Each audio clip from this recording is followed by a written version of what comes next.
ఇటీవలనే పుష్ప 2 విడుదల సమయంలో ప్రీమియర్ షోల సందర్భంగా అక్కడ జరిగిన థియేటర్ దగ్గర తొక్కిసలాట ఘటనల ఒక రేవతి అనే మహిళ మృతి చెందిన సంగతి తెలిసింది. అయితే ఆమె కొడుకు శ్రీతేజ్ గిట్లా తీవ్రమైన గాయాలతోని పడ్డాడు. ఇక నెల రోజుల సంధి ఆ పిల్లగాడు ఆసుపత్రిలో చికిత్స పొందుతున్నాడు. ఇక ఇప్పటికే పలు ప్రముఖులు ఆ పిల్లగాడిని పరామర్శించి వచ్చిర్రు. ఇక అంతేకాదు ఇటీవలనే అల్లు అర్జున్ సైతం ఆ పిల్లగాడిని పోయి పరామర్శించి వచ్చిండు.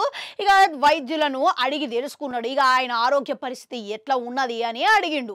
ఇక అదే సమయంలో వైద్యులు గిట్లా ఇప్పుడిప్పుడే కోలుకుంటున్నాడు అని గిట్లా పేర్కొన్నారు.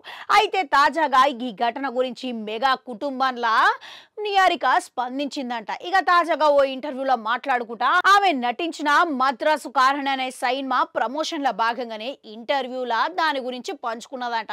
ఇక కుటుంబంలో జరిగిన ఈ ఘోరమైన ఘటన గురించి అల్లు అర్జున్ గురించి లేవనెత్తి మాట్లాడిందట. ఇక అల్లు అర్జున్ ఈ ఘటన ద్వారా తీవ్రమైన ఆందోళనతోని బాధపడుతున్నాడు అని ఆమె పేర్కొన్నదంట. ఇక ఆయన ఇప్పుడిప్పుడే గా విషాదం నుంచి బయటకు వస్తున్నాడు అని అన్నదంట. ఇక ఆమె ఇంకా మాట్లాడుకుంటా ఏ ఒక్కరు ఒకరికి ప్రాణాలు పోవాలి అని ఎవ్వరు కోరుకోరు. ఇక నిజంగానే ఆడ జరిగిన తొక్కిసలాటన ఆ ఘటన చాలా ఖచ్చితంగా దురదృష్టకరం. ఇక అంతేకాదు ఇప్పుడు ఒకరి ప్రాణాలు కోల్పోవడం అంటే గది చాలా పెద్ద విషయము. గది గిట్లా గిస్వంటి రకంగా ప్రాణాలు కోల్పోకూడదు ఎవ్వరు అని నేను కోరుకుంటున్నా. మనం బతకడానికే పని చేస్తూ ఉంటాం. గస్వంటి ప్రాణాలకే ప్రమాదం వచ్చిందంటే అది నిజంగా దురదృష్టకరము.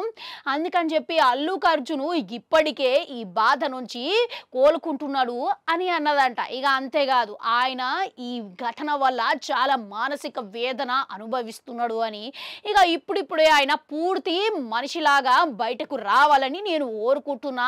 ఈ ఘటన ఆయన్నే కాదు ఆయన కుటుంబానికి ఇట్లా ఇబ్బంది పెట్టింది అని చెప్పి ఆమె కోరుకున్నదంట. అంతేకాదు ఈ ఘటన అల్లు అర్జున్నే కాదు కుటుంబాన్ని మొత్తం కలిసి వేసింది అని ఆమె పేర్కొన్నదంట. ఇక ఇన్నారు కదా ఎవరైనా సరే కానీ ఒక ప్రాణాలకి విషయానికి వస్తే హాని జరగాలని ఏ ఒక్కరు కోరుకోరు. కనుక ఇప్పటికైనా ఆయనని మనశ్శాంతిగా ఉండలియాలని కోరుకుంటా మళ్ళగలుద్దాం.